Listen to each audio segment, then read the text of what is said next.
The man in apartment 3B. If you've ever lived in an apartment building, you know it comes with noise, weird neighbors, and the occasional creepy hallway. But nothing prepared me for what was waiting outside my door. This is the man in apartment 3B. And if you think this is going to turn into a ghost story, I wish that were true. I've lived in my building for almost 2 years. Cheap rent, thin walls, nothing special. But about 8 months ago, someone moved into the unit directly across from me, apartment 3B. I didn't see anyone carrying boxes in, no movers, no furniture. Just one day, the door was open and a man was standing there, not doing anything, not holding anything, just standing perfectly still in his doorway. At first, I thought maybe he was waiting for someone. But hours passed, and he didn't move. Not once. Days went by. Weeks. Every time I left for work, he was there. Every time I came home, he was there. Even late at night, when the hallway should have been empty, he was still standing in the same position, staring straight ahead. Not at me. Not at anyone. Just staring. I started to think something was wrong with him mentally, or maybe he just didn't like people. But then, one night, I walked past him and said, "Hey man, you good?" He didn't blink, didn't speak. He only turned his head a few degrees, like a broken animatronic.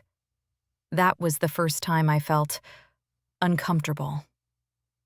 A few weeks later, I woke up around 3:30 a.m. to slow footsteps in the hallway. Not unusual in an apartment building.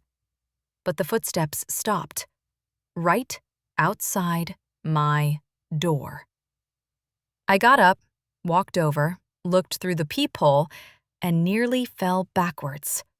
It was him, the guy from 3B, standing inches from my door, facing it, completely still. He didn't knock. He didn't move. He just stared straight at the peephole, like he knew I was looking. I called building security. They said they'd check it out in the morning. For the next few days, his door stayed closed. I actually felt relief. Until one night around midnight, I heard whispering coming from the hallway. Fast, low, panicked whispering. I opened my door just a crack and looked out.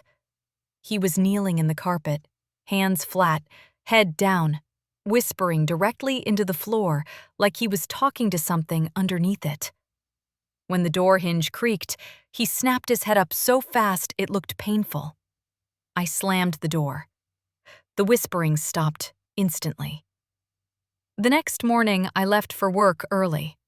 When I opened my door, his apartment door was wide open, and the unit was completely empty.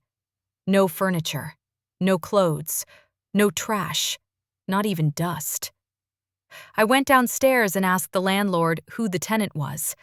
He looked confused and said, "3B's been vacant for months. Nobody's lived there since winter." I told him that was impossible. I'd seen the man, talked to him. He stared at me like I was crazy, showed me the paperwork, lease history, work orders, everything. Nobody had rented the unit. At all. I went back upstairs, and now the door to 3B was shut again. This time with a thick metal bolt across it. A bolt I swear wasn't there earlier. The same day, 2 maintenance guys showed up to inspect the vacant unit. I heard them talking. "Why is the carpet worn down here?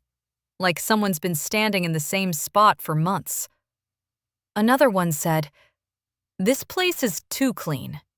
Empty apartments don't look like this." One of them knocked on my door and asked if I'd noticed anything strange. I wanted to tell them everything. But behind them, I saw the door to 3B open. Just an inch. Silently. Slowly. like something inside was listening. I didn't say a word. 2 days later, I packed what I could, left the rest. I didn't care about the lease. I didn't care about losing my deposit. I just needed to get out. I never went back, never answered the building's calls, never asked about apartment 3B again. But sometimes, late at night, when my new apartment is quiet, I swear I hear footsteps outside my door. Slow, steady, stopping right in front. Like someone followed me. Someone who knows exactly where I live now. And I haven't looked through the peephole since. If you want more true horror stories like this, hit that like button, subscribe, and tell me what kind of story I should read next. And whatever you do, never ignore the neighbor across the hall.